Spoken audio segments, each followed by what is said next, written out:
Well, hello, everyone, and welcome to Master Emotions for Resilience.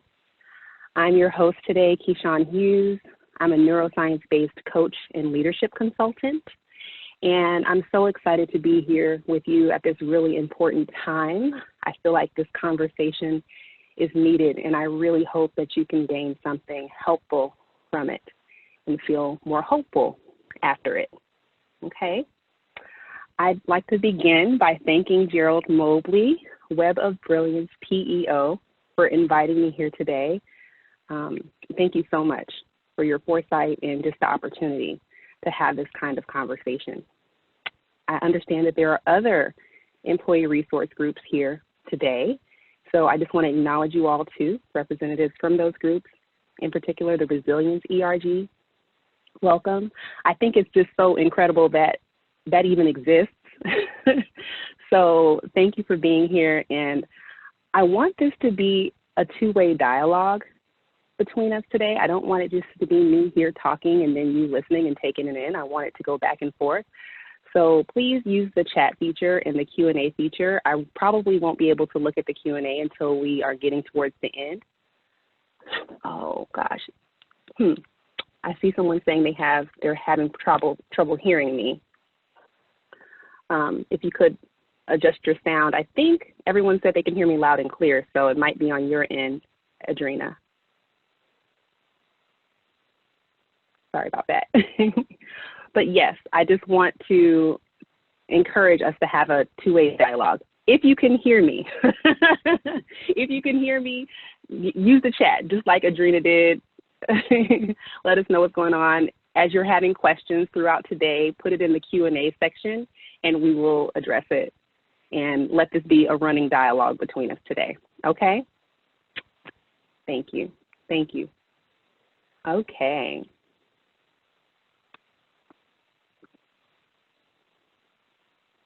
So, think back to the beginning of this year. I know it's been 6 months, but it feels like forever ago, right? Can you remember where you were mentally and emotionally, possibly even physically, at the beginning of 2020?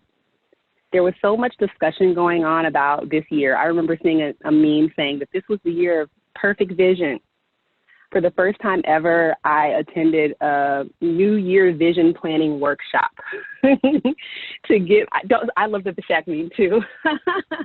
It just makes me, that's how I felt. That's how I felt at the beginning of 2020, okay?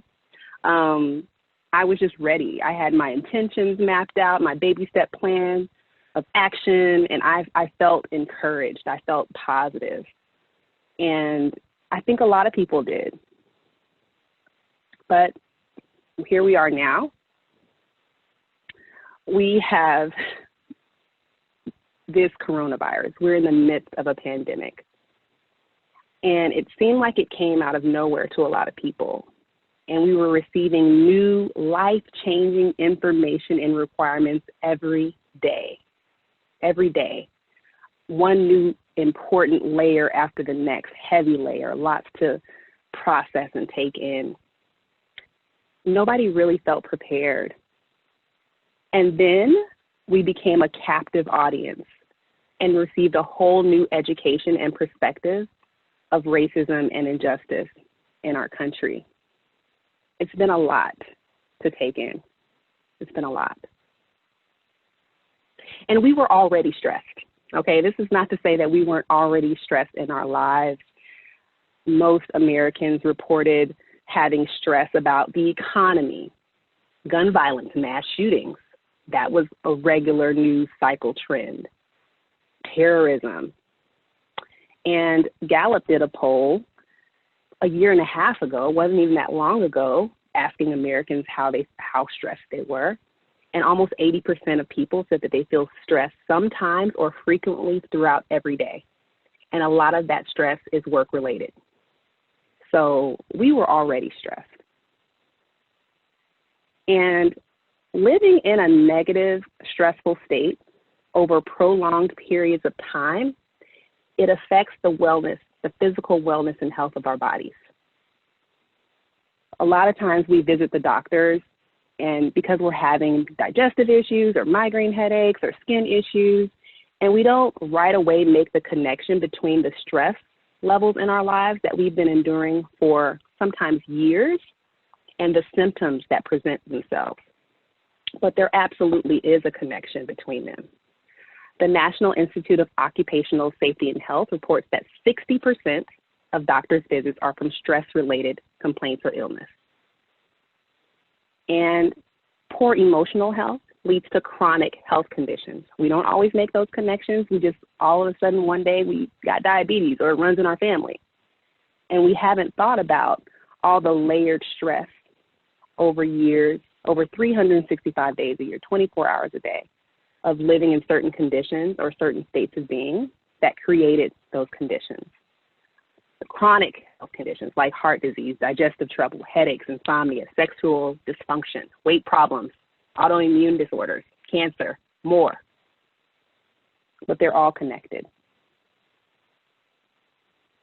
And I don't mean to depress you, but it's even worse now. So studies are already starting to come out about the effects of the pandemic and all of the times that we're in currently and how that's affecting people's mental health. Because of COVID-19, because of recent racial injustice, people are already reporting higher rates of stress.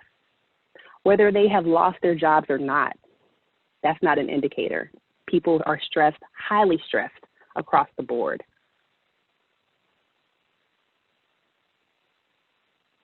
So, our goal for today, I want us to talk about ways we can master our emotions because we just want to feel better, right?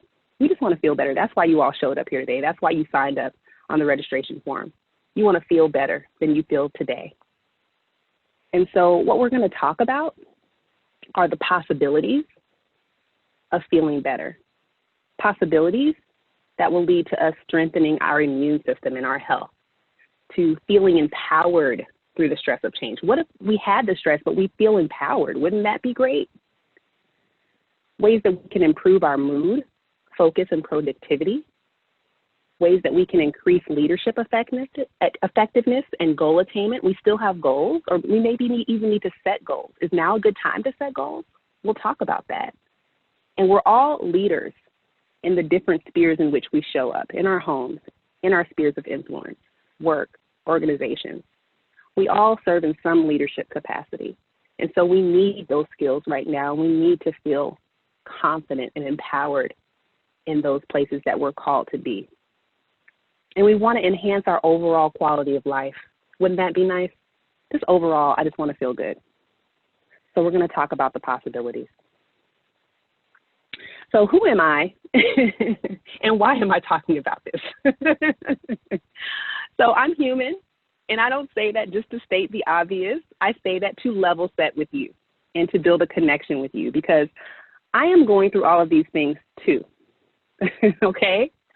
On a human-to-human level, this is a shared experience that we're in together, okay? The information that I provide today, I utilize myself. It's backed by research and supportive data. And in the grand scheme of things, it's all an experiment, okay? So I just want you to understand that we're in this experience together. I'm in this experience with you. I'm not up here talking down to you. I want to have that dialogue to keep it level and to connect on that level. I'm a wife and mother, and so several of you mentioned parenting in your survey, in your registration form. So we understand that those roles call us to serve and be responsible and have their own unique stressors associated with them. So I have that going on too. I worked in corporate America for 19 years, the last 5 in senior management. And in April, my role was eliminated due directly to COVID-19. So I grieved. It was rough. It was rough. I'm just going to be honest with you about that. But it potentially wasn't as rough as it could have been had I not been trained in crisis leadership. Had I not been trained in global leadership and cultural dynamics, so I can understand what's going on in these conversations that are happening on the media between the different countries and all of the things that are coming up. I understand those dynamics. I also have training in strategic communication. So that helps me to communicate interpersonally, as well as on a larger scale. And then I have the neuroscience-based coaching and leadership training as well. I'm coached by a neuroscientist. I'm mentored by neuropsychologists. And I'm in community with other professionals trained in this field. And we are all fueled by the subject matter and passionate about it, and passionate about sharing it with others to help people so that we all can feel helped at this time. And now is the time. Leaders have to lead. Now is the time for leadership. So, just because we're going to talk about success today and ways to be successful, it does not mean that we will not be uncomfortable. I want to make that clear and be honest about that. So, I grew up in the 80s and 90s. The Karate Kid was popular. And when I think about what I'm going to talk to you about today, that's what comes to mind. There may be people on this call who have never even heard of that movie. I don't know. There are people of all ages on this call. But I just want to paint the picture for you. The Karate Kid was about a boy named Daniel who wanted to be a karate master. And so he found one to train him, Mr. Miyagi. And Mr. Miyagi agreed. And he said, okay, you want to learn to be a karate master? I want you to paint or wash and wax all of my cars. He repaired old cars. Yes, Mr. Miyagi. And then he said, okay, when you're done with that, when you're done waxing on and waxing off, I want you to paint these fences, all of these fences. And Daniel was devastated. He was exhausted, uncomfortable, and seemingly nothing he was doing had anything to do with becoming a karate master or learning to fight. But it absolutely did. That's the analogy. That's what I want you to think about as we have discussion today. Because becoming an expert at mastering your emotions will deal with you directly, responding to your own levels of discomfort. Successful change happens from the inside out.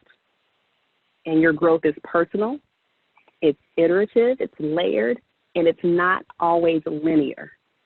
So I can't promise you an equation of X plus or minus Y will equal your bliss.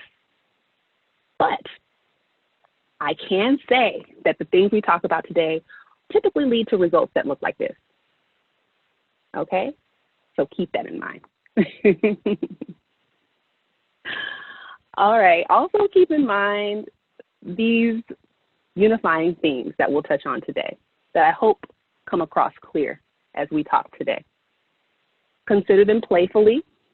Consider them as fun or interesting experiences to try, because novelty is important to our brain health, okay? And I'll share more about why later. But think about self-awareness, self-control, compassion, authenticity, community, and two-way dialogue as we connect together today. These are all keys to having the emotional intelligence that's needed to possibly be better in the future than you were before, or even better now than you ever have been.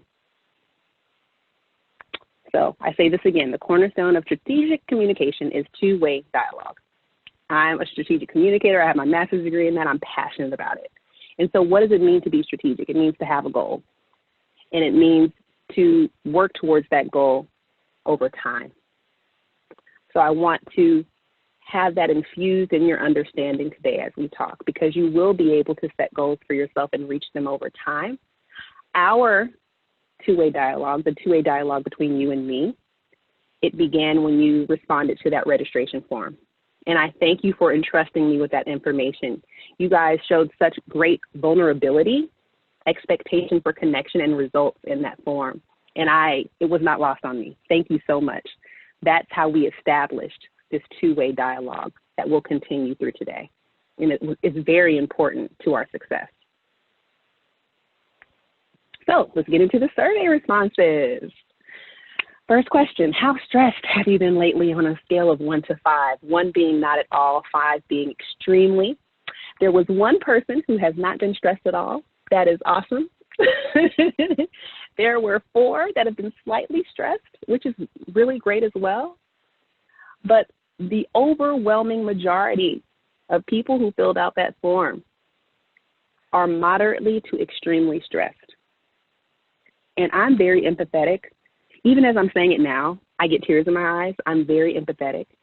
And I get it. I understand what you're feeling. And we will address that today. More survey responses. So what's causing your stress? I've made a whole running list of what is causing it. The top 8 reasons COVID-19 was one of the top ones. Family. So that means like just being in close quarters with your family now more so than ever. That's people being ill in your family, deaths in your family. This is all happening right now, causing your stress. This home life, working from home, that new dynamic is a big shift, and it's difficult and stressful. Uncertainty was a big respondent answer there, trying to navigate through that. Work was your #1 stressor. I want to make note of that, and you're right along the same lines with most Americans, as we talked about before. Finances, racism, and injustice were called out specifically in the registration form. So I want to call it out here too. These are things that are causing your stress. And I want to just bring some things up, some ways that we cope that could possibly be happening. I don't know. It might just be me in the way that I can cope with stress sometimes. It's not the healthiest, but just let me know. I'm going to read these out and let me know if you can relate, okay? I resist, repress, or suppress my emotions. That looks like avoidance or trying to escape by staying busy, or just doing anything else other than thinking about what you're experiencing at the time. What that does, what resisting your emotions or suppressing them does, it actually limits your ability to feel pleasure along with pain. Life is going to bring us ups and downs. We have pleasure centers and pain centers within our body. But when you are constantly busy and resisting the feeling of those emotions, you're limiting your ability to even feel pleasure, to even enjoy the great things in life. It puts a strain on your personal relationships and may even lead to chronic health issues that we talked about. I ruminate over my emotions. This one was big for me. I used to spend, and still do at times, I catch myself ruminating over emotions, spending a lot of time thinking about them, analyzing them logically over and over again on a perpetual loop. And what that actually leads to is unhealthy patterns and cycles that last for long stretches of time. We think that we're helping ourselves, but it is absolutely the essence of struggling against our emotions instead of working with them. Yes, I see people in chat. Yes, you can relate. So it's not just me. Thank you. Another way that people tend to manage their emotions is to project. Now, this one is a tricky one because it's done without it's done with a lack of self-awareness. We don't necessarily know that we're doing this when we do it, but it looks like making statements like, "Oh, my coworkers, they don't like me. None of my coworkers like me." Or my family, they just don't get me. My family doesn't get me. Making statements like that tends to be projection. And what it is actually doing is coping with some very difficult emotions that are very hard or feel impossible to express. And so we tend to project out and say what other people are doing and how other people are showing up instead of addressing what's going on internally. It's a common way that we cope with stress. And then there's the erupter. Also me at times. Full transparency. So that could look like an implosion or an explosion. So both are destructive, both to our interpersonal relationships and to our personal bodies. When we just erupt, and that just shows that there's been a buildup and a non-processing of emotions over a long period of time, and then they just erupt, and it's not helpful, and it can create destructive consequences. So if those aren't healthy ways to cope, but they're the ways that I cope, what is a good way? What is a good way? So you guys answered that question for yourself. How do you relieve stress? You mentioned so many great things. I was so excited to see. A lot of people exercise. They do something physical, whether it's running or walking or qigong or yoga, which is great. Listening to music is a way to relieve stress. I saw one survey respondent talk about listening to jazz, and that put me in a zone just reading that. So that's very stress relieving. Meditation and prayer was the second largest answer that was given, most common answer given. Reading, great stress relieving activity, friends and family, spending time with friends and family. So opposite-wise, that can be a stress creator, and then it also can be a stress reliever. So those are the top answers that you gave, and thank you guys for sharing that. So options that I would like to see us think about more. Only one person mentioned therapy and another mentioned tapping, which is a form of therapy. So I'd like to see more of that. I'd like to see mention of coaching. No one mentioned having a coach. A few people, onesie-twosies, mentioned journaling. No one ever really said rest specifically. You said sleeping and naps, which is good, but rest can be different. So we want to talk about that. Nutrition, gratitude, breathing, connecting, learning. I think one person said learning. Those are all given onesie-twosies. So I'd like to see us consider that more, and we're going to talk about that more today. So how many of you have said this or heard someone say it? Oh, I'm not an emotional person. I'm not emotional. Raquel said, what a lie. Yes, it's just not true. You may not be a highly sensitive person, but you are an emotional person. Every human is. There is an area of our brain that is dedicated to emotion, specifically, and I'm going to talk about that more. Right now, everybody hold up your hand. So this is a participatory experience, okay? So I'm going to show you a model of your brain using your hand, just like the picture here. So the thumb represents the emotional center of your brain. It's a whole portion of your brain. It's called the limbic system, and it's in the center of your brain. It's the part of your brain that develops first after you're born. From ages 0 to 4 are the very highly developmental years for your emotional brain. That is why the little people we know, ages 0 to 4, are highly emotional. That's the main part of their brain that is developing right now. And then it consists of the amygdala. I like to call her Amy G. I like to call her helicopter mom. She tends to react big a lot. So there's the amygdala, Amy G, the hippocampus, which holds all of our memories. And then we cover that up with these 4 fingers, which is our prefrontal cortex, which develops over years. There are studies that are even showing up to age 30. So we talk about millennials all the time. I don't know if millennials, they're all over 30 now, right? Their brains are still developing. Anybody? This wouldn't be a modern presentation if I didn't have a millennial joke, right? So excuse them. Their ability to, the prefrontal cortex, we'll talk about that, those 4 fingers, it's what gives us the ability to analyze, to empathize. It's where our mirror neurons are developing that allows us to connect with people, to think logically, to create context. That's that part of our brain, the front part of our brain. And then we have the forearm, which is our spinal cord.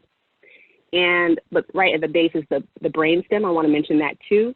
That's responsible for all of our autonomic responses. So the things you do without thinking, like breathing, like your heart beating, that's in the brain stem. And then the spinal cord houses your vagus nerve, which goes from your emotional brain to all the major organs in your body. It goes to your heart, to your lungs, to your digestive system. So your emotions are directly tied to those areas of your body. An example of that would be when you're afraid. The emotional center is responsible for that thumb, responsible for fight or flight. We typically go into fight or flight mode when we're afraid. And so that's directly connected to your digestive system. So if you're afraid, your digestive system is going to shut down. It's going to make it so that you can't use the bathroom. You can't go number 2 because you couldn't do that if you needed to flee, right? In prehistoric times, you need to get away from an 800-pound gorilla. You don't need to be using the bathroom. And so our brains still cause our bodies to do that today. But today, in modern times, it shows up as a boss who micromanages you, and you're under stress, and your stomach starts hurting, and you don't necessarily make the connection. You see what I'm talking about? That's what we're going to talk about more today. So I want to describe what emotions are versus feelings. Even though the words are used interchangeably in our culture, they mean different things. We have an emotional part of our brain, and our emotions are physiological. That means they're physical. They're actually sensory experiences in our body, okay? They develop in that limbic part of the brain that I talked about and prepare us for action. So when our emotions are triggered, our bodies want to act. It goes downward into our autonomic centers, our things we do automatically, run when we're afraid. It shuts down the areas that need to shut down. It builds up, pumps up the things that need to pump up, like your heart, so that you can act. That's what happens when your emotions are triggered and deeply within the centers of your brain. So think about emotions as inner motions. Think about movement. It's energy in motion. It's wired for threat. Our brains are either wired for threat or reward. I think of threat as fight, flight. Recently have been added freeze, fawn. Those are things we see people doing when they're actually feeling threatened and afraid and uncomfortable, unsafe. And reward is stay and play. Hey, I love chocolate cake. I'm going to stay and have this. You know what I mean? I see my friends. I want to communicate. I want to stay around. I want to play. I feel safe. This is rewarding for me to have this experience with people I love. So think of it in that way. Our emotions are activated by the environments we're in, the thoughts we have, and the memories we have, because our memories are in the emotional center of our brain, like I was talking about. And they're objective. Can you believe that? Emotions are objective. They can be measured. You can measure them in the heart rate, in the content of your sweat. You can measure body language cues. You can measure these things. And so that's an important thing to, yes, freeze, fawn, that's new. It's an important thing to keep in mind when you're thinking about your emotions and your emotional brain and how it works for everybody, whether you recognize it or not. Whether you recognize it or not, your emotions are directing the things you're doing and the way that you're showing up in the world. Then we have feelings, okay? They're experiences of the mind. So they develop in the logical, analyzing part of our brain, in that front part, called the prefrontal cortex. And they give us context and meaning. They occur after the physiological responses. So typically we have an emotional, physical response, and then we put meaning to it and give it a feeling. They help us make sense of our environment, thoughts, and memories. And they're subjective. They're based on our personal histories, our belief systems, and our habits. Those are our feelings. So I wanted to make sure we had that distinction today as we continue our discussion.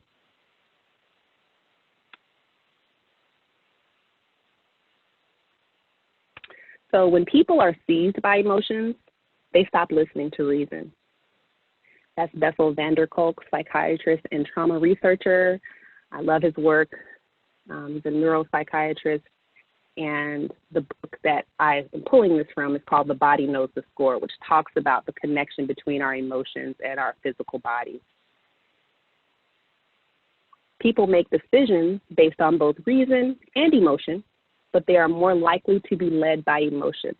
This is based on a Gallup poll in the State of the American Workplace Report. So yes, we're thinking people, but we're really led by our emotions most of the time. And we can see why. I'll tell you why. That emotional center of our brain, the threat center, when it feels threatened, is 5 times more powerful than the reward center. There's a negativity bias in our thinking. And so I like to apply a 5-to-1 ratio when it comes to taking in negative stimulus.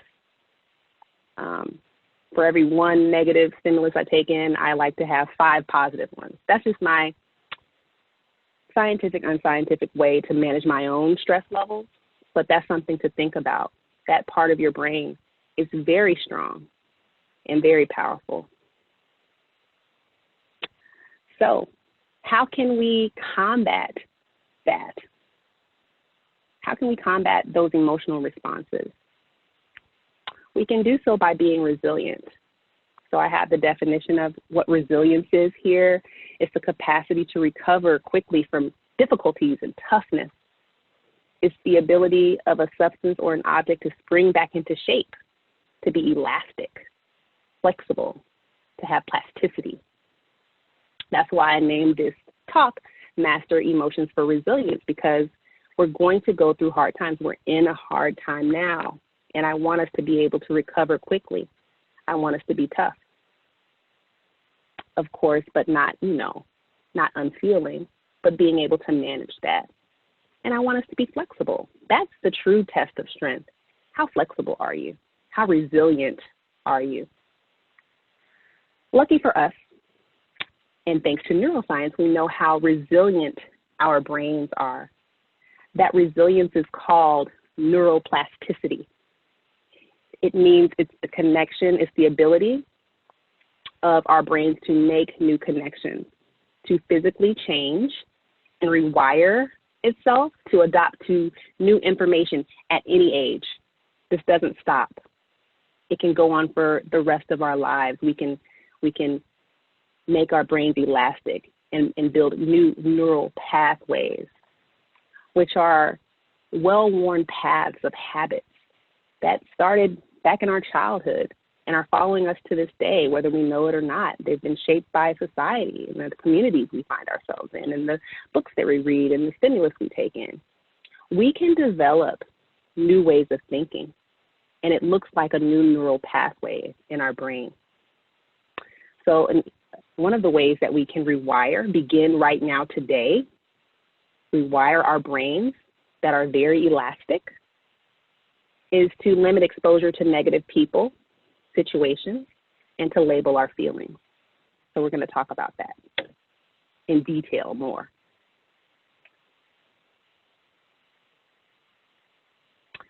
So keep this in mind. Our brains have the mental capacity to store 10 million volumes of books, each containing 1,000 pages each. If you were to lay out our brain, just lay it out flat, it would be the expanse of a size of a picnic table cloth. And it has so much capacity to learn new information and to grow. So if you're feeling certain ways now, the hope is that you can build new neural pathways to feel different going forward. It is possible. Our brains are built for it.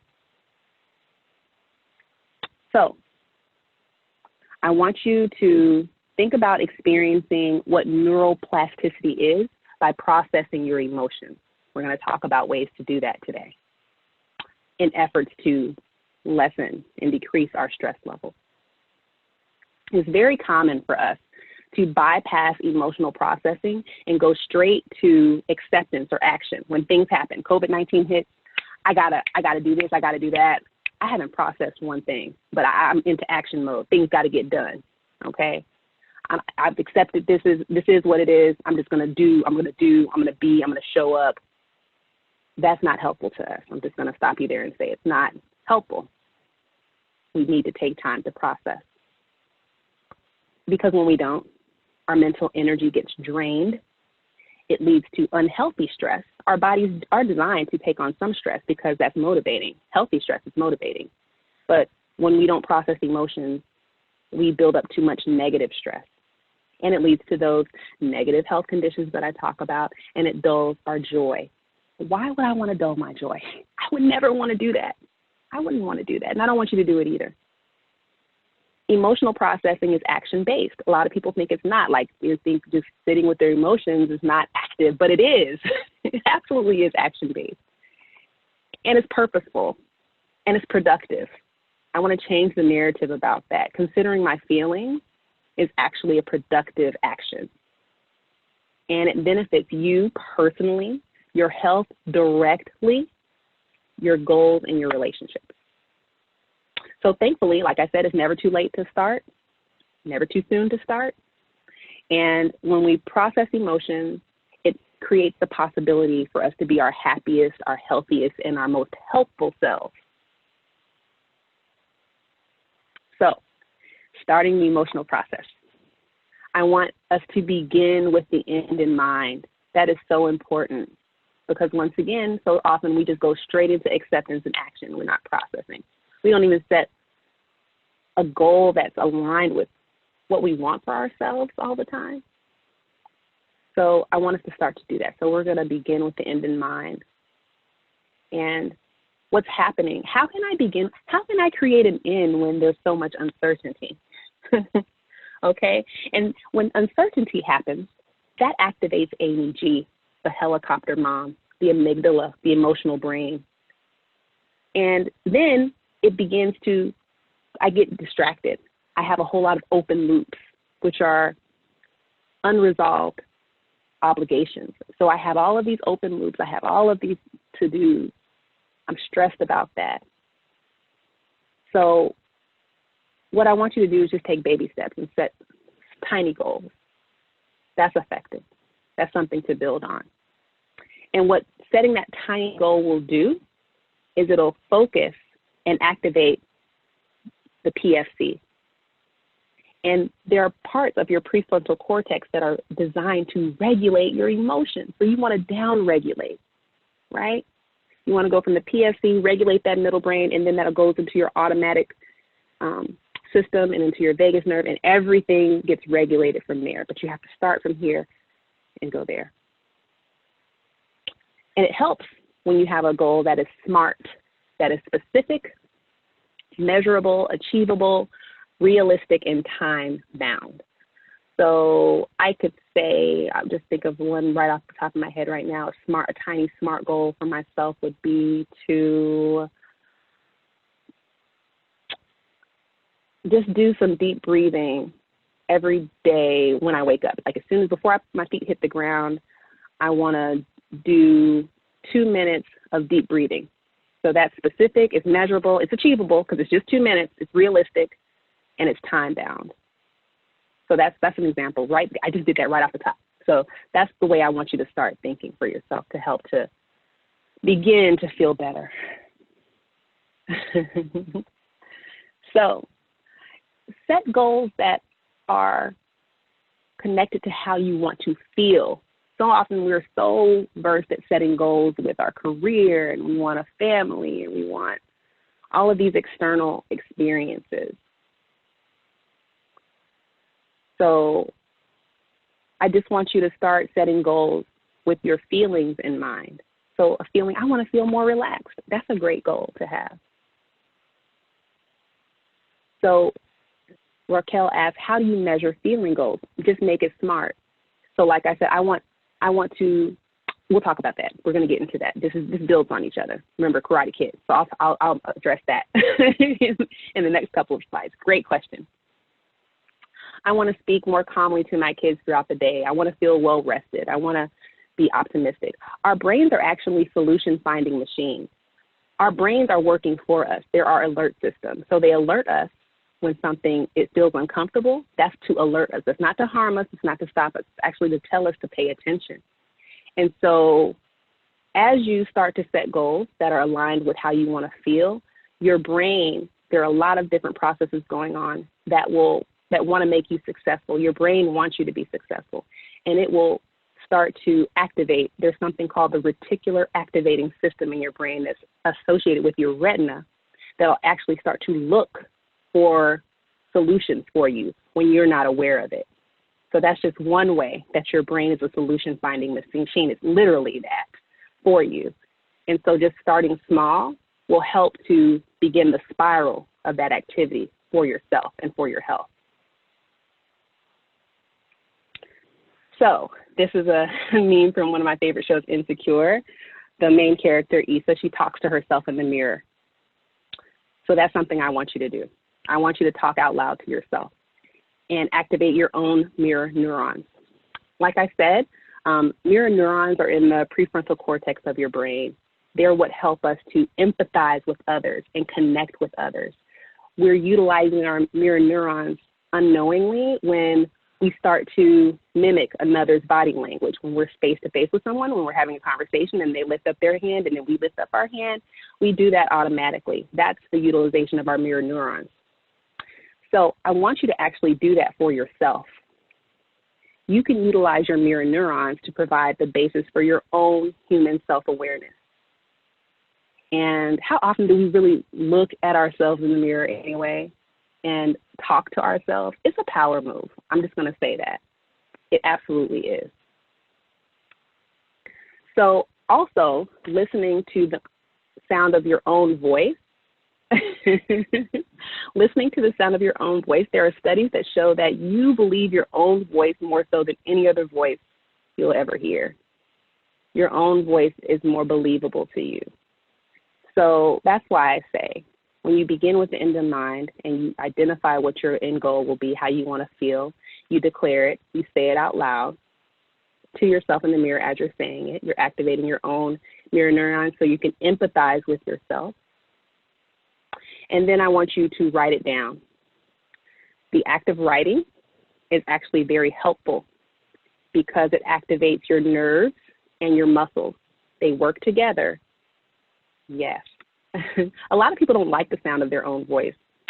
That's understandable. You're not alone in that, but you still believe your own voice before others, more so than any other. Because it's the voice that's always running in your head telling you what to do, whether you're aware of it or not. Just think of it in that way. But when we utilize our voice, it activates the audio-sensory brain cells that, once again, help us to look for solutions, help us to register solutions. And repetition is key. Repetition is key. What repetition does, it creates those neural pathways that I talked about. And I want to paint a picture of what a neural pathway is. Just think about, I live near the Silver Comet Trail. If any of you have ever run on that, you can raise your hands in the chat feature. Or if you have any hiking trail near your home, yes, great, yes. So it's paved. That's a well-worn path. It's paved. A lot of people can run over it easily.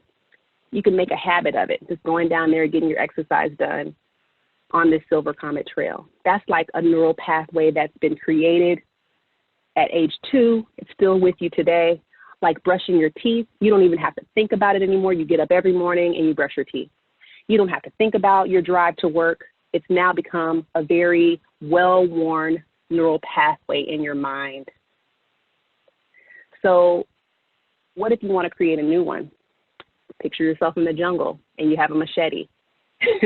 You literally have to chop down all that brush to get it down to a level that you can walk over.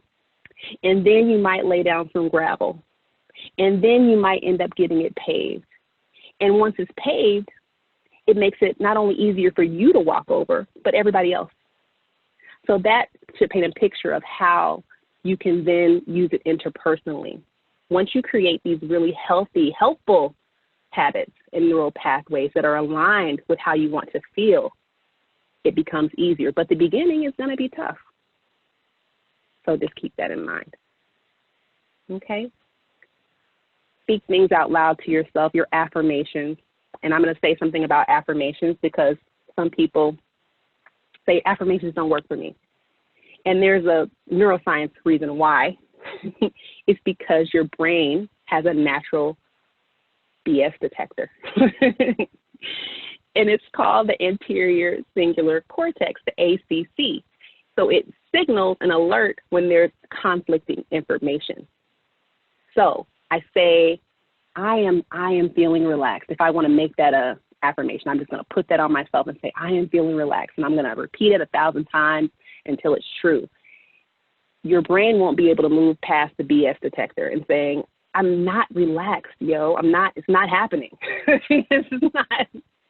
So what you have to do, a trick or a helpful tip to creating affirmations is to talk about, use language that is more aspirational, that I am learning to be more relaxed.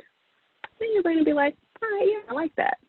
I am learning to be more present. I am learning to be a leader. I am looking for ways to become stronger and a better communicator.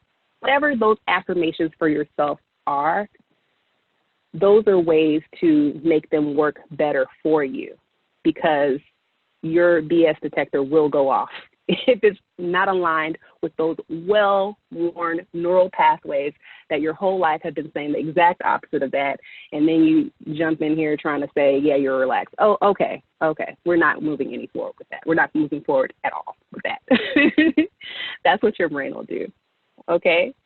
Another thing to consider is to do these exercises, and it doesn't have to be for very long either. Saying these things out loud, writing these things down before you go to bed or when you wake up, because that's when your brain is in a naturally more relaxed state and it's more receptive to information. So when our brains are relaxed, and that's what we're going to do today, is a lot of relaxation exercises, because what that does, it makes your brain more receptive to want to grow. You don't want to spark the ACC. You don't want to trigger fight or flight in your amygdala and MEG. You don't want to get helicopter mom all bent out of shape. You want to relax yourself. And that creates, that fertilizes, that creates the ground, that prepares the ground for these new experiences, this new way of feeling that you want to experience for yourself. Okay? So that was a lot on this slide to begin with the end in mind. But we can talk more about that if you need more assistance, but there's a lot there to chew on. But just things to consider, like I said, playfully. Remember, novelty is healthy for the brain, okay? And some apps that you can use. I use the Think Up app. It actually records my voice, records me saying affirmations, and I just play it softly in the background as I'm doing my work. So I do that for myself, or you can do it as you're going to sleep at night or as you're waking up, and recording voice memos on your phone. So that's another way that you can hear your own voice saying things that you want to speak into existence. You want to actually become realistic for you. Yes, Think Up app. I'll have a whole list of resources at the end today that you can capture. And remember, you get this recording. And you can reach out to me anytime if you have questions about anything we talked about today, okay? Thank you guys so much for your chat. This is good. This is keeping me going. Okay. So once you have set your goal, that's SMART. We talked about setting that feeling goal. So I want to go back to that question. How do you set a feeling goal that's measured? So it's really through experimentation. So I'll just say that. So if my feeling goal is to feel more relaxed, I want to feel more relaxed. So you then take baby steps. That's your strategic goal. That's your goal that's up here. And then you're going to do actions that are SMART that are associated with that. So that might mean doing the 2 minutes of deep breathing as you wake up every morning. That's SMART. So you align those baby step actions with the overarching strategic goal, if that makes any sense. So I hope I answered your question. Yes. Thank you, Gerald. Yes, the Think Up app is very good. Thank you. All right, so once you set those goals, then you want to begin to strengthen your awareness, because I'm telling you all, there's so many things we do that we are not even aware of, because they're these well-worn habits that have been with us our whole life, and we don't even recognize them anymore. We can do them with our eyes closed. Brushing our teeth and driving to work are two very easy to recognize examples of those kind of habits, but there are thousands that everyone has in their lives that we have no awareness of. So what you want to begin to do is gently begin your awareness of your own self.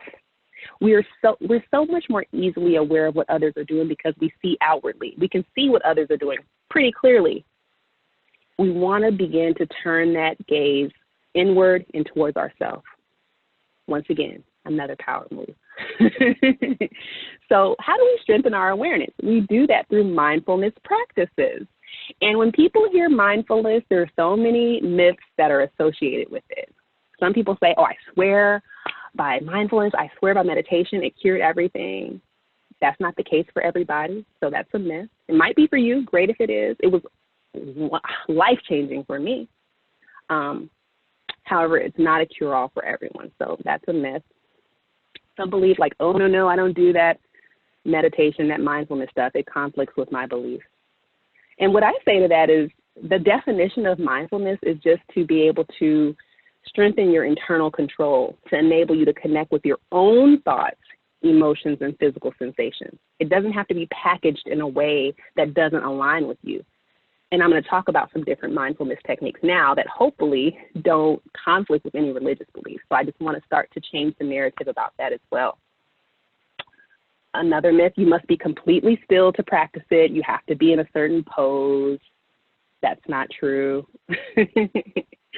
Or you must have loads of free time. Like, oh yeah, I would do mindfulness if I didn't have 5 kids or if I didn't have this really stressful job or whatever. You know, all the things on your to-do list, you know. You don't have to have a lot of time to practice it. That's the honest truth. Neuroscience-based shows that you really only need 5 to 15 minutes a day to grow in that way. And it will transform your brain in the best of ways. All right, Jessica, she has 5 kids. She does it every day. Thank you. Thank you. It's possible. That's how she's able to show up for her kids. I'm 100% sure. It's definitely a help to her to have that kind of responsibility and to practice mindfulness, right? So look at the image there. Are you mindful or mindful? So one image shows a person walking with his dog. There's a beautiful sun and the trees in front of him, yet he sees none of that. He's thinking of all this other stuff that he has to go back home to. And then there's the vision on the right. It's so serene and peaceful. He can actually see the trees. He can feel the sunlight. He can see it. You know, it's really good. That's what it means to be mindful. And neuroscience shows that just 5 to 15 minutes of this kind of awareness a day, it improves your physical, emotional, and mental well-being. It's all connected. If we could just take a step away when we feel overwhelmed and do some mindful practices, just literally sit and look out of the window for 5 minutes. Set a timer to do it. When I was working full-time, I had a timer that would go off every hour. One would say, take deep breaths. Others would say, think of your dreams. Think about your dreams. I set another timer on my phone that said, what are you happy about now? Or what are you grateful for today? Or something like that. That's being mindful. And I would set an alarm on my phone to do it because I would forget to do it. So we have technology available now to support us in doing that. And when we do it, the more we do it, our ability to observe a wide range of stimuli without judgment, including the internal sensations in our bodies, becomes easier. We enhance that, as well as external factors outside of our bodies. We're able to look at it from an observatory lens as opposed to one of judgment and one of wanting to spring into action. We can put some space in between us and that experience, either internal or external. And it is so healthy. It is so healthy. I want to mention something too, that emotional process that I talked about when our limbic brain is triggered, when Amy G gets up in arms and is ready to go into fight or flight, it takes milliseconds. It happens so fast, we're not even aware of it. So for actions to go from here to down to our bodies, like faster than even a snap of a finger, it takes a couple more seconds for actions to go from here to our prefrontal cortex so we can make context. So that's what we're talking about today. When we're mindful, we're just taking a few more seconds, maybe 5 minutes, to become more mindful so that we can calm that amygdala down, calm Amy G down. Sit down, Amy G. I got it. I think I see this differently now, and then move forward. If that makes any sense, let me know. So those are things that I want to talk about. And also, what it does is it puts us in touch with our feelings, and we can consider, is this aligned with that strategic goal I set on the outset? Is me acting or showing up in a particular way right now, is it aligned with that goal I set for myself, of feeling more relaxed, of being more present, of being a better leader? When we give ourselves a few more moments to be mindful, we can think and ask ourselves the question, if anything that we're about to do aligns with that goal. And if the answer is no, we don't do it, and we have different outcomes. Time gives us so much power. We're really socialized to be reactive, to be right now, to think of things now. I feel like this whole pandemic has slowed us down and has allowed us to see things and spend more time with things, and that's something we should actually do in our personal lives day to day going forward. That's something we shouldn't leave behind when all of this is said and done. So right now, I want to do an exercise with you. So we started with the hand model. I hope you guys held up your hand too when we did that. So now we're going to do a mindfulness exercise together. All right? So hopefully you have paper and a pen. Get that out. Do you have it? Or if not, use your phone. Or if you don't have that, just type in the chat. So there's no excuse. Everybody do it. Just try it. Remember, novelty is healthy for the brain. Be playful. This is all an experiment. Okay? Everybody ready? Raise your hand. Let me see.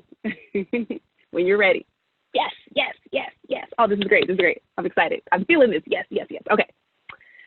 Let me take a deep breath. And now what I want you to do, after you take a deep breath, is write down 5 things you can see right now in your room. Write down 5 things you can see. I can see my dog. I have a mini schnauzer. I can see my rocking chair. I can see my cup of tea, my earrings, and my phone. Write down 5 things you can see. Mini schnauzer love in the chat. Yes, yes, yes. Mine is sleeping too. Lucky, lucky, lucky. Okay. Have you all written down 5 things you can see? This is a mindfulness exercise. Okay, write down 4 things you can feel. 4 things you can feel. I feel my collar against my neck. I feel the carpet. I have Berber carpet under my feet. I feel my hands. My palms are kind of sweaty, probably because I'm a little nervous. And I feel my teeth against my lip when I talk. So write down 4 things you can feel.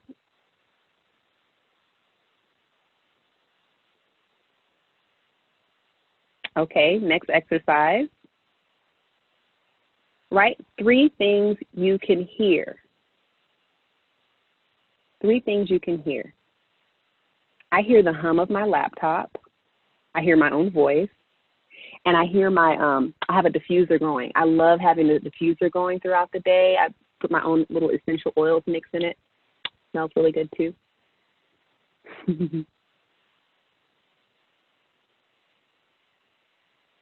Okay, that's 3 things you can hear. Hopefully you all are doing this exercise. Now, I want you to write down 2 things you can smell. I smell the diffuser and I smell my hand cream.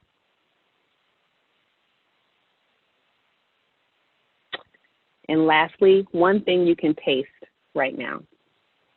I taste tea. I mix teas too. I have some nettle leaf tea with some black tea mixed together with some honey. So I taste that in my mouth. That's what I was drinking before I started. So this is a mindfulness exercise, everyone. You can do it at any time. You don't have to be still. You can do it when you're on a walk. You can do it when you're driving. You can do it when you're on the phone, on a conference call. You can do it anytime. And it's something to put you in touch with all of your senses.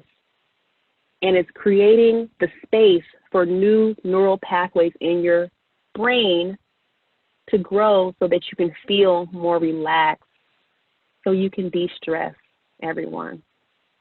I really want that for you. Yes, observation, introvert friendly. Thank you for that. Thank you. You can do it at any time. Try it.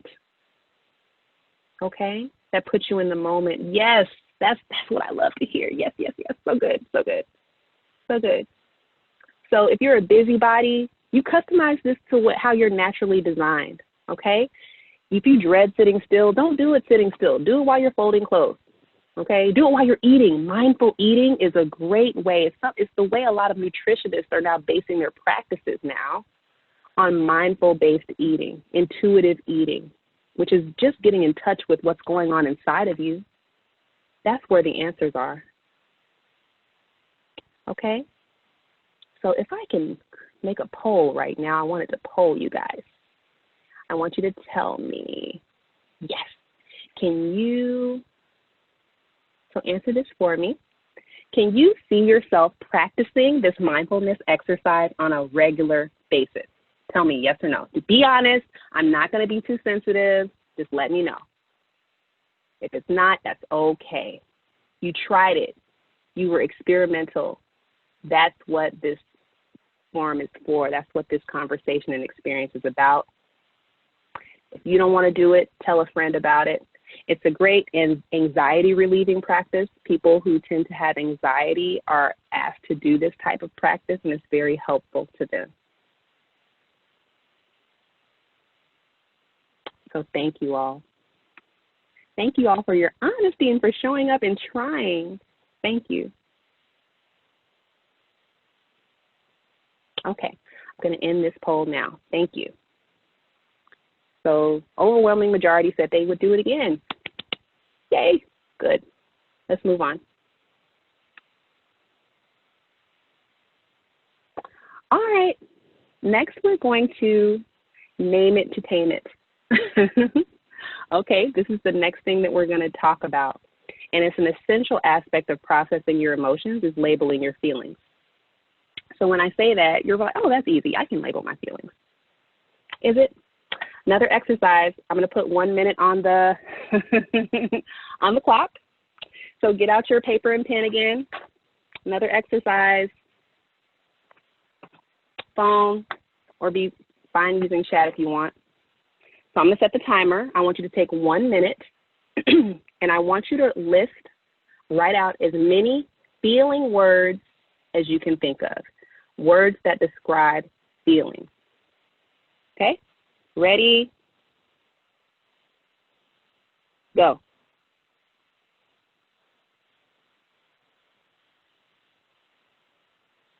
Write down as many feeling words as you can.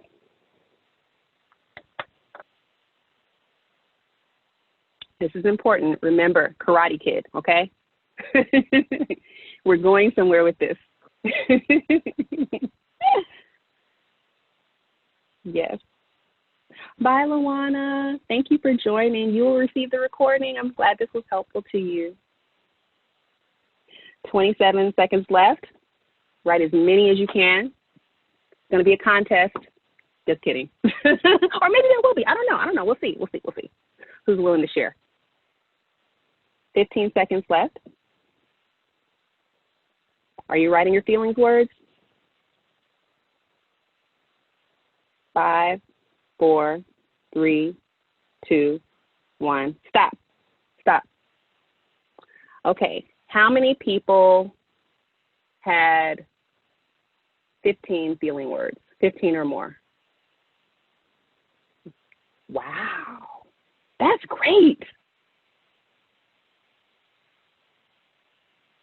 Okay. How many had 5 to 10 feeling words? More people had 5 to 10. Yeah. How many people had, 13, 11? Yes, that's great.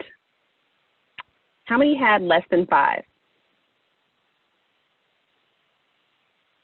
Let me know.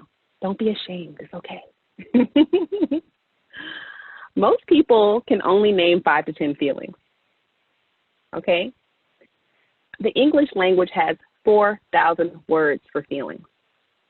There are so many feelings that we can experience as human beings that we probably have, but we haven't given name to them. Just let that sink in. If you can only name 5 to 10, 15 or more, that's great. But you could feel 4,000 or more. And when you're able to name your feelings, that is powerful. It's powerful. So once you name a feeling, you own it. And then you can decide what to do with it. It helps you in interpersonal communication as well as your own personal communication with yourself.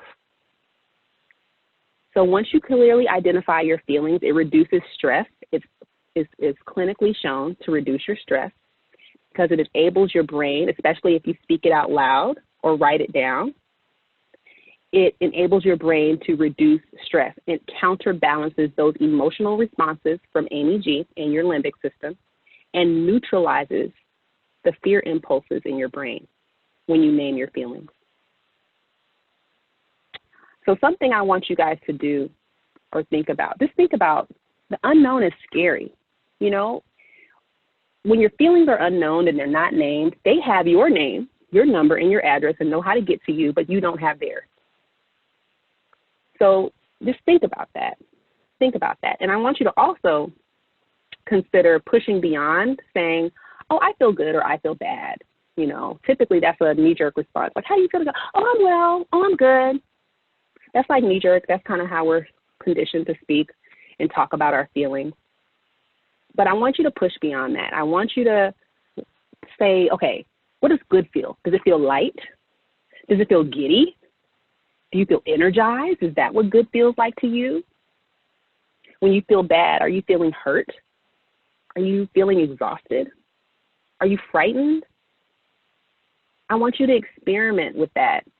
And for your own self, call out what sensations you feel in your body along with that feeling, beyond good or bad. We want you to go beyond good or bad because we want you to feel different than how you showed up feeling today. 90% of you were overly stressed. Okay? So this is a way to be able to communicate with yourself and others in a way that will give you remedies that are more effective and aligned with how you want to feel. This will give you the words. This will give you the power to feel that. So if you want to learn more feeling words, Byron Katie, if you Google Byron Katie, there is a list, a free guide of hundreds of feeling words that she gives. And I also have a free emotional support guide that anybody on this call can get after our call today. And there's a long list of, there's like a shorter list than Byron's, but there's a list there, a good list to start with. I think it's probably like 50 or 60 words that'll be helpful to you. And I just want to paint this picture. So imagine yourself at a doctor's visit and you go into the doctor and you're there because you feel bad. And the doctor asks you, well, why are you here today? Well, I feel bad. Okay, well, what kind of bad? I just feel so bad, doc. I feel bad. So he then or she begins to ask you questions. Okay, are you tired? Are you itchy? Are you nauseated? Like, what does bad feel like? You know, it really helps to be specific so that the diagnosis can match your state. That's what we want. We don't want some cure-all. We want something specific to you and your unique situation and how you want to show up in the world. So just keep that in mind, okay?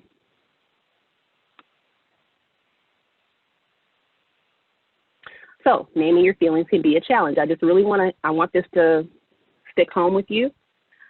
The book that someone said is a great book, The Body Knows the Score, talks about a study that was done of participants where the question was asked, how would you feel if you saw a truck driving towards you at 80 miles per hour? Go. So the respondents answered, and some people said, uh-oh, I would feel terrified, which is an example of a feelings-based response. That's what we want, because the question was, how would you feel? Okay. Other people said, I get out of the way, which is an action-based response. It makes sense. Yes, you'll get out of the way, but that's not what the question asked. And it is a clear example of how we automatically go into action mode when processing may be more necessary. So we can make an action that's more aligned with the goal. So I just want you to notice how you answer questions about how you feel. And I want you to think about, okay, so your spouse at the end of the day, or your loved one, and you talk to them, like, how are you feeling today? Do you just list off all the things you did? Well, I was at work, and then I went to walk the dog, and then, you know, I have to go to groceries, and I'm so tired of wearing a mask, and, you know, whatever. You're just listing off all these things you did. Or did you actually talk about how you felt? And then I want you to ask people, instead of how are you, add the word feeling to the end of that. How are you feeling? You know, it helps, it connects us so much differently than it does otherwise. Okay? Yes, Kimberly says being specific is key to solving a lot of issues like panic. Absolutely.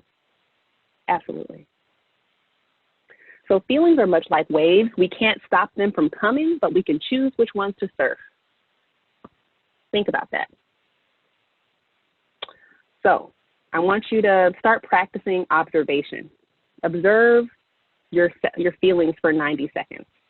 Neuroscientist Jill Bolte-Taylor says a feeling lasts about 90 seconds and then it passes. Did you know that? Possibly you did. But how often? It's so rare that we actually take the time to allow feelings to pass. It's like we go automatically into reactivity. Sometimes it only takes 90 seconds, isn't it? It's either really long or really short, depending on the situation. Now, hey, your body might know best. When you're in, and these are conditions, I really want us to use the context of thinking about when we're in our workplace, when we're in our homes with our families, where we tend to have a lot of stress, not when we're in danger in a parking lot at night or something like that. Of course, your body needs to do what it needs to do, and it's going to get you to where you need to be. So I want to think about the places where we find ourselves most, you know, when we're not in danger or when our lives are not in danger. Thank you for saying that, because it could be really long. But when we're just like waking up and we're already stressed, like, what's that? It must be something that we're thinking about. We might be ruminating. So we might have a lack of awareness and some disconnect between what's triggering those feelings to loop continuously. Because what happens, if you're feeling a feeling longer than 90 seconds at a time, it might be the case of where there's something that you should get addressed health-wise. And so once again, your feelings serve in your favor. They're here for you. I have a friend, she gets so annoyed when she's wearing her Apple Watch and it tells her to breathe. She's like, ah. She gets annoyed, but I'm like, that's your body showing up for you in the moment. Your body needs you some more oxygen. It's alerting you to help you to be your best self. So I don't know if any of you can relate to that. I don't want to call her out like she did something wrong, but it's just the way we can be because we're so into doing what we're doing in the moment and we feel annoyed by what our feelings and our emotions are showing up to tell us. We remain in environments, relationships, we have habits, belief systems that no longer do us any good, that never did, but we stay there. So that can cause us to feel feelings for longer than 90 seconds as well. Our culture is hyper-performance-based. We want results. We want to be productive. We have to reframe what productivity looks like. Like I said, breathing, feeling, getting in touch with my feelings. Give me 90 seconds, yo. I keep saying, yo, give me 90 seconds, seriously. Give me 90 seconds to like let this pass. I actually use this graphic, this emotional wave. I actually use it to identify where I am on that wave because I know that it will pass. I know that it will. And it just gives me a visual to help me frame myself, to make me clear about what I'm feeling and the fact that I know I'm going to get to where I need to go. So, and then it also pinpoints for me, if it doesn't change, then that is a cue for me to get some help. I just want you to be compassionate with yourself. And compassion means to be with suffering. So many times we're compassionate with others. We need to be self-compassionate as well. So I wouldn't be worth my salt as a neuro-based coach if I did not quote one of the greatest minds and brains of modern times. He says, Albert Einstein says, energy cannot be created or destroyed. It can only be changed from one form to another. So that's called transmutation. So now I want to get into the ways that we can transmute. Thank you guys for staying longer. I know this went a little long. Thank you so much. I will be sending the recording to you. Thank you. We're going to go the full hour and a half up to 12:30, and then we should be done. But thank you. So we want to change that energy, because energy cannot be created or destroyed. It can just be, it changes into another form. So that's called transmutation. So we want to transmute our stress into self-care. So self-care looks like prayer. A lot of you answered and said that you did that. Prayer actually registers in the brain as a positive social interaction. There are psychoneuroimmunology studies that show brain images of people's brains who pray after a diagnosis having an increase in immune cells, and those who did not actually lose immune cells. The brains of people who pray and meditate are different than those who don't. Typically, they have more neural pathways that light up. So it affects our ability to heal and stave off disease. So think about that. Also, meditation. Meditation, if you can't get enough sleep, if you can't add more sleep to your life, it's actually a sleep proxy. So if you can only get 5 to 6 hours of sleep a night, and if you're able to meditate for 5 to 15 minutes a day, that is restorative for your body. So consider that as well. A compassion meditation where you place your hand on your heart, it creates high-frequency gamma waves within your brain, and it shows on brain images how the plasticity changes. That's your resilience, that brain neuroplasticity. So you don't have to do it perfectly. You don't have to meditate perfectly, like I said. Some people get triggered when they close their eyes. You don't have to close your eyes. Just do it in a way that feels comfortable to you. There are apps that you can use, Calm and Aura. I actually use the Aura app, and it has meditation specifically for COVID-19 and for work-related stress. You can actually type in the subject of what you want to meditate about, and it pulls it up for you.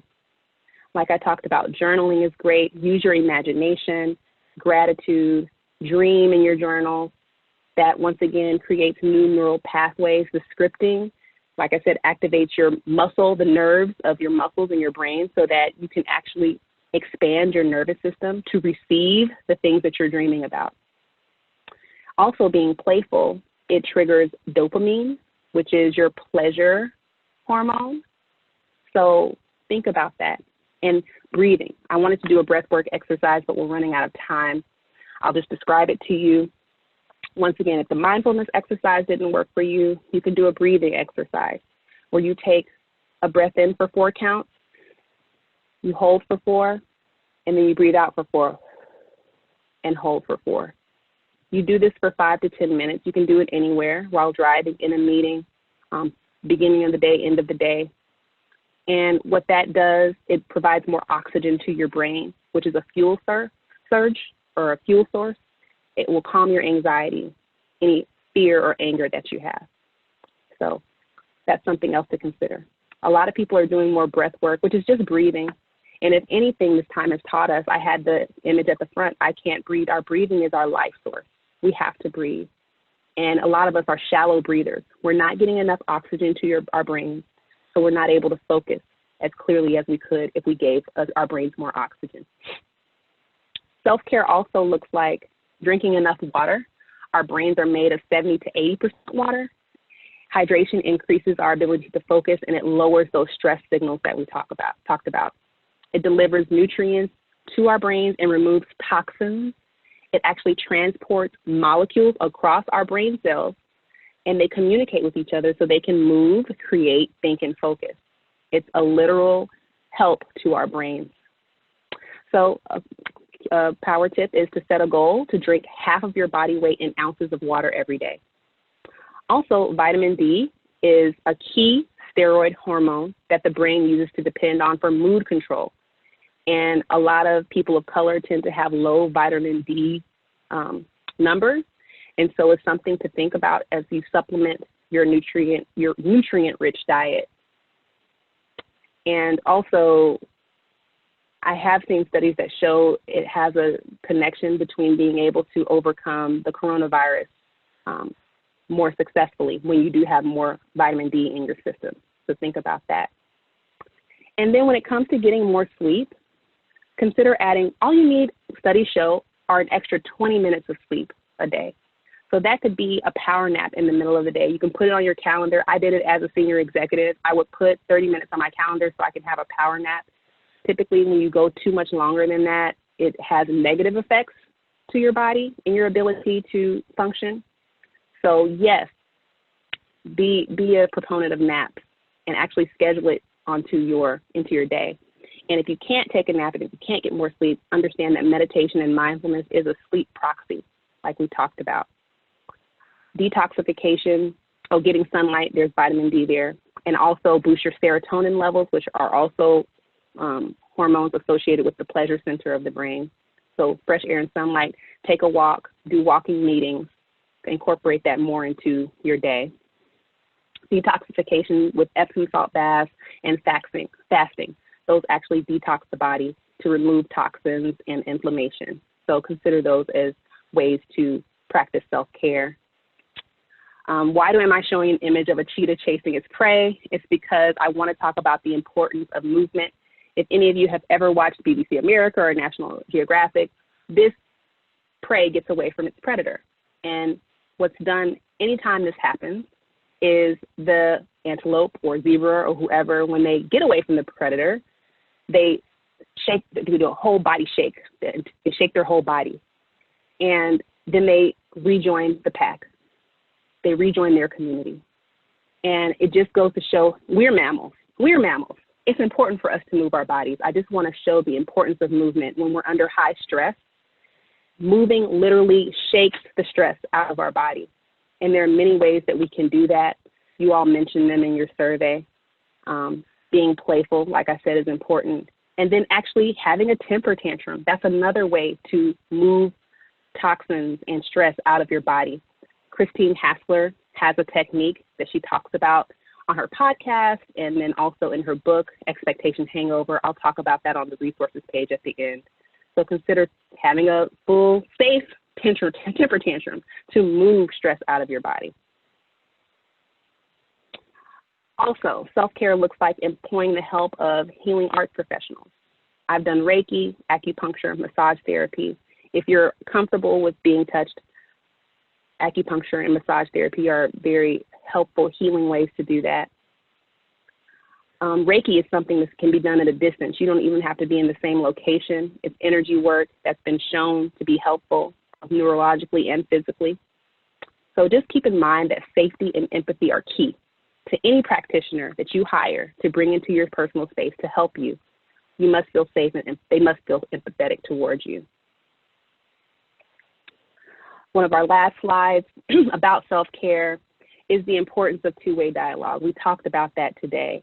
And one thing that I didn't see mentioned, maybe it was too personal. I get it. You don't know me.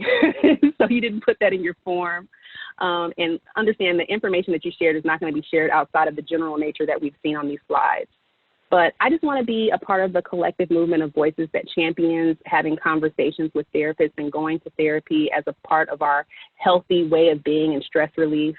We publicize when we run and when we do yoga and CrossFit because we can see the actual results. Well, you can see the results of therapy too, and you can feel them. They're real. And so you all have employee assistance options here. I say utilize them. I looked on the website. You get up to 4 per symptom. So use that to your favor. In going to therapy, talking to a therapist or a coach does not have to be all woe is me. You don't have to only be doing shadow work together. I go because I'm a high achiever and I want to know what my blind spots are and I want to progress. I go because I want to use my energy more efficiently. And so that's what my therapist helps me do. My therapist is a part of my community of supporters, and it's very important to cultivate and nourish those communities for ourselves. And so we want to keep that in mind. Also consider that telehealth is just as effective as in-person treatment in some studies, in most studies. There are inclusive, culturally aware therapists that are out there that are designed specifically for you.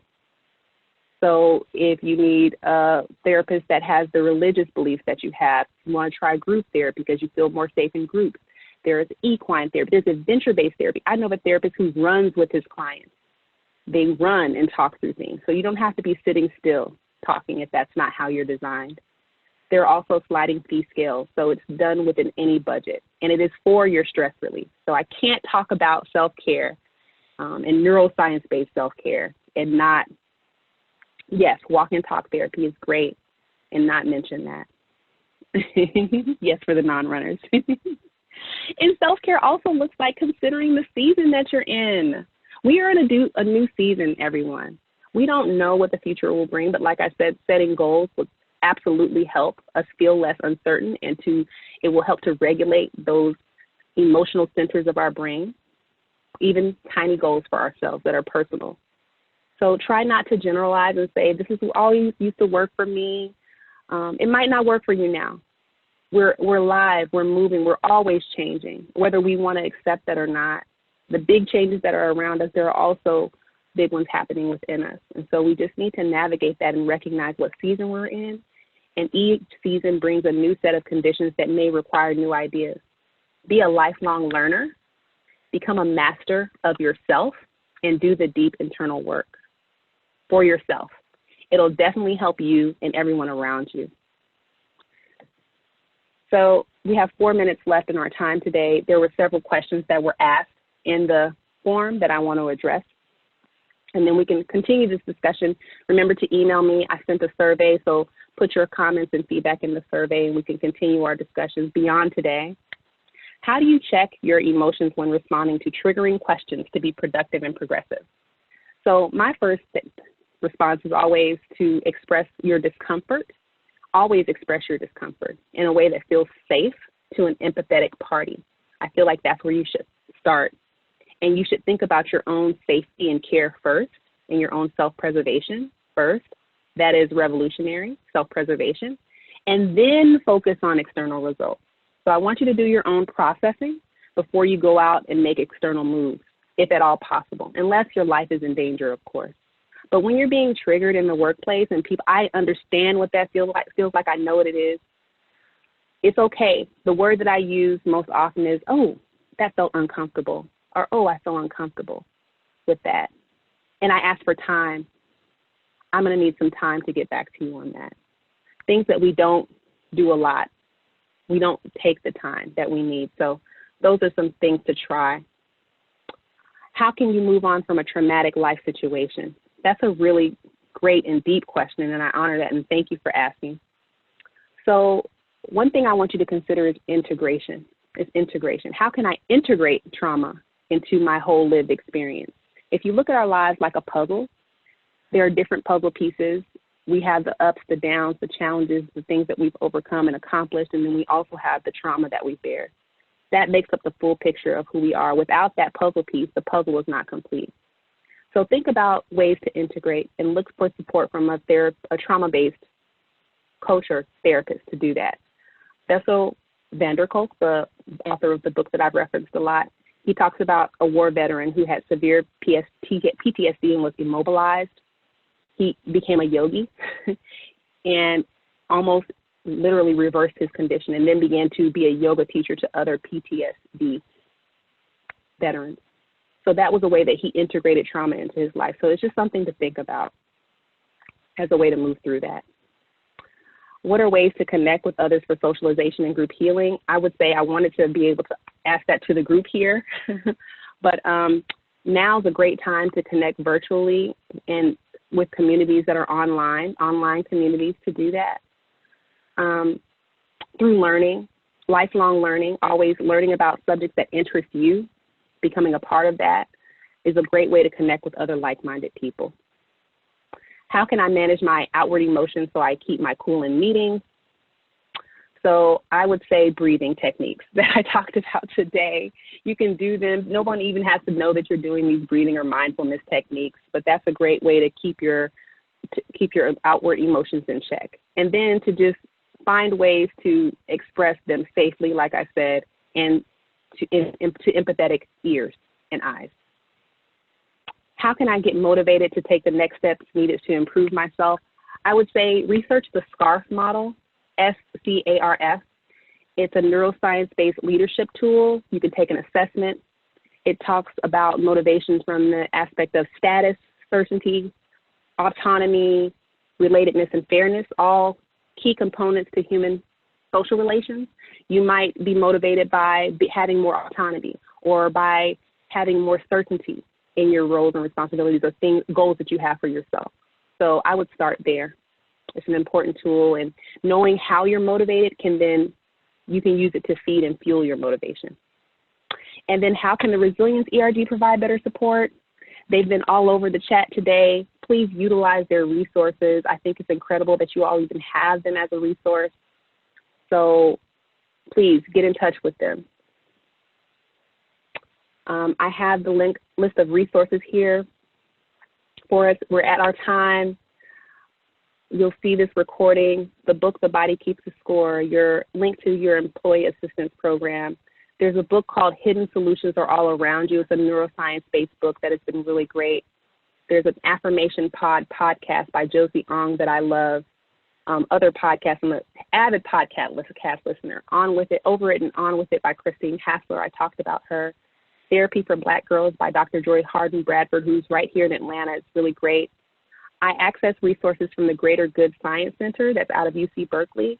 They have great information and resources on anti-racist resources and things you can read and things that are teaching tools for people of all ages. The Think Up app that I talked about, Aura app, check out inclusivetherapist.com, and then you can go to my website and download the emotional support guide that's free. KeyshawnHughes.com/emotional support guide. And also Google the SCARF model to talk about things, to think about things from a neuroscience perspective in ways that you can motivate yourself and others. All right. Hopefully you got a lot from that. Thank you all so much. I had to speed up there towards the end, but I so appreciate your time. I hope this time was worth it and valuable for you. Please fill out the survey as you disconnect today and stay in touch with me. I would love to see you again soon. And good luck relieving your stress and mastering your emotions. You can absolutely do it. You can absolutely do it. Thank you. Thank you so much. Thank you so much, guys.